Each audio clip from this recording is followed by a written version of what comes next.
Halo guys, kembali lagi bersama saya dan Amel. Hari ini kita mau ulas berita lagi yang bagian 3. Ya, gue bacain ya Pal. Drama OTT KPK, dikejar 3 jam, Gubernur Bengkulu pakai rompi Polantas. Novel tahu OTT nggak? Iya. Apa itu? OTT itu orang tetap tetangga.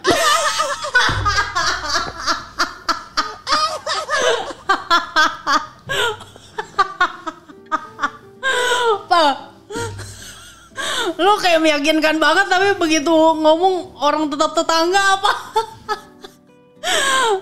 Bukan, operasi teman tetangga. Operasi tangkap tangan. Operasi tangkap tangan. Ya, oleh KPK. KPK itu apa? Tahu nggak? Komisi Pemberantasan Korupsi. Bacain ya. Komisi Pemberantasan Korupsi memberi penjelasan Gubernur Bengkulu Rohidin Mersyah memakai seragam atau rompi polisi lalu lintas Polantas saat menjalani pemeriksaan usai tertangkap tangan. Cara tersebut digunakan sebagai bentuk antisipasi atas banyak simpatisan atau massa Rohidin yang melakukan demonstrasi. Direktur Penyidikan KPK, Asep Guntur Rahayu, menuturkan saat dilakukan pemeriksaan di Bengkulu banyak simpatisan Rohidin yang berkumpul. Atas alasan itu, tim penindakan KPK meminta bantuan aparat kepolisian setempat. Setiba di sana, Mapolresta Bengkulu kemudian dilakukan pemeriksaan sampai pagi. Tetapi situasi pagi itu sudah berkumpul sangat banyak simpatisan dari saudara RM atau Rohidin Mersyah mengepung dari Polrestabes sana, ujar Asep dalam jumpa pers di Gedung Merah Putih, Jakarta, Minggu 24 November malam. Asep mengatakan sejumlah cara dipikirkan untuk menghindari situasi chaos atau kacau balau. Komunikasi dilakukan dengan pimpinan kepolisian setempat agar para personel dan juga para pihak yang tertangkap tangan dapat keluar aman atau selamat. Menurut Nopal gimana? Kalau menurut gue sih,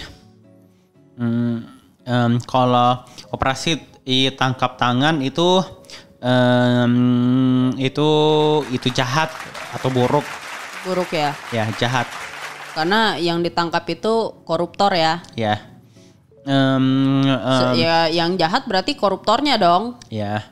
Kalau operasi tangkap tangannya bagus dong. Ya. Ya, karena menangkap pejabat yang korupsi ya. Ya, pejabat korupsi. Nopal tahu nggak korupsi itu apa? Meningkatkan penyalahgunaan. Ya, penyalahgunaan jabatan ya Pal ya. Penyalahgunaan jabatan. Terus juga dia mengambil uang rakyat ya Pal. Mengambil uang rakyat dan mengambil semua harta benda-benda mereka. Ya, jadi mereka memanfaatkan posisi atau jabatannya untuk memperkaya diri sendiri gitu ya Pal ya. Iya. Itu jahat ya Pal ya. Jahat. Gak boleh ya. Gak boleh. Tapi ini KPK berarti bagus OTT-nya. Nggak jelek. Lah kok jelek? Kenapa jelek? Buruk. Kenapa buruk? Kalau OTT itu buruk, jahat. Yang jahat siapa tapi?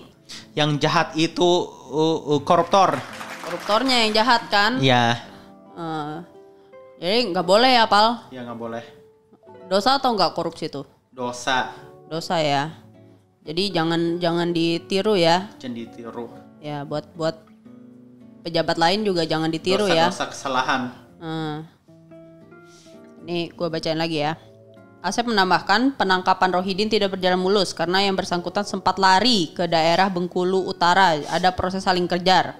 Kita mau melakukan penangkapan tapi dia kemudian pergi ke arah Padang. Itu ke daerah Bengkulu Utara. Sekitar mungkin 3 jaman dan dari ini. Itu ada proses saling kejar. Kemudian singkat ceritanya bisa kita tangkap sama tim. Kemudian dibawa ke Mapolres. Jadi pada kesempatan ini juga kita atau kami dari KPK mengucapkan terima kasih sebesar-besarnya atas bantuan dari Polda Bengkulu maupun Polrestabes Bengkulu, lanjut dia. Jadi tidak pada saat pemeriksaan, tapi hanya ketika keluar kemudian ketika dalam kerumunan. Sambung Asep lagi menjelaskan Rohidin dipakaikan rompi Polantas.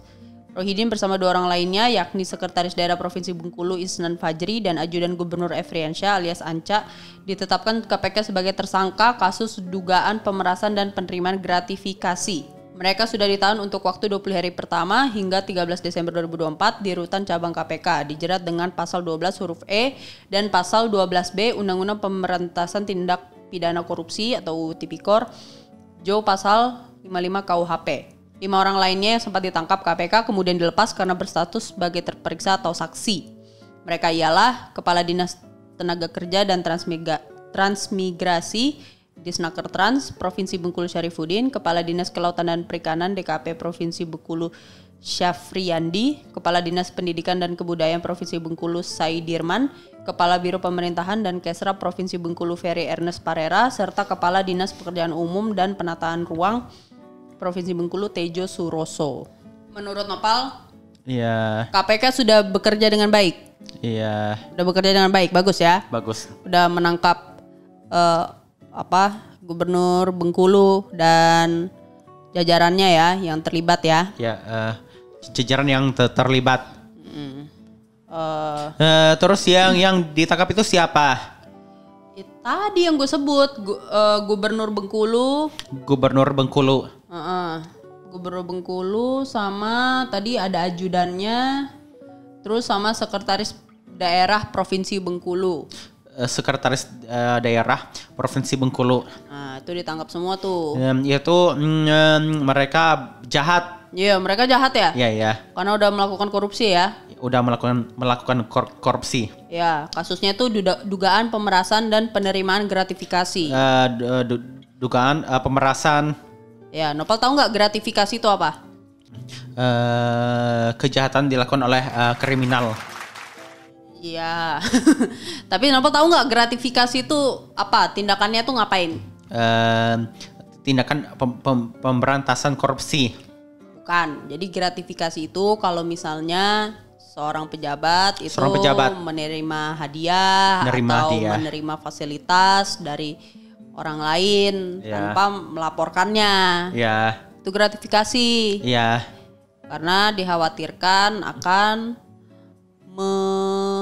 mempengaruhi cara pejabat tersebut untuk mengambil kebijakan atau itu kebijakan. Ya, mengatur aturan atau perda. Ngatur aturan. Ya. Jadi nggak boleh ya. Kalau misalnya Nopal jadi pejabat nggak boleh terima hadiah. Iya, oke. Kalau Nopal terima hadiah, Nopal harus lapor. Oke. Ya, jangan diem-diem aja. Kalau diem-diem aja, nanti Nopal ditangkap loh sama KPK. Iya. Tapi Nopal mau jadi pejabat nggak?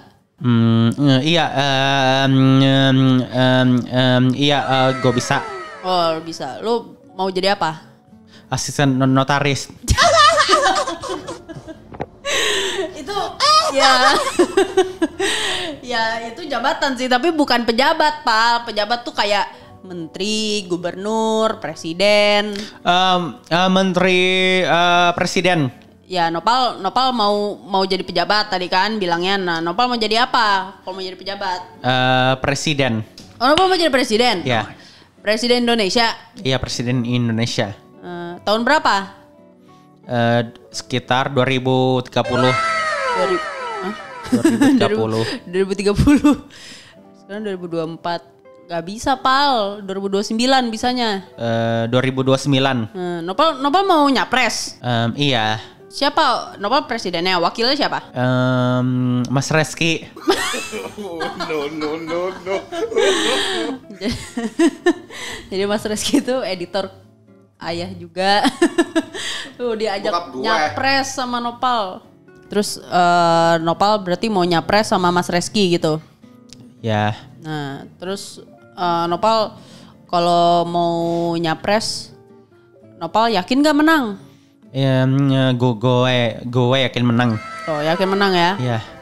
Nah, Nopal nanti jadi presiden ya? Ya. Presiden autis pertama Indonesia ya? Oke. Coba salaman dulu ya. Semoga sukses ya Nopal ya. Iya.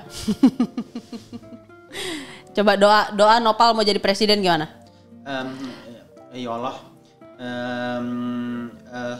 Semoga biar gue bisa masuk jabatannya presiden. Amin. Berpasangan sama Mas Reski. Amin. Itu editornya bokap gue, ya Allah. Iya, amin. Terima kasih udah nonton. Jangan lupa follow Instagram sama TikToknya ya. Jangan lupa subscribe, like, comment, and share. Dadah. Sampai jumpa ya.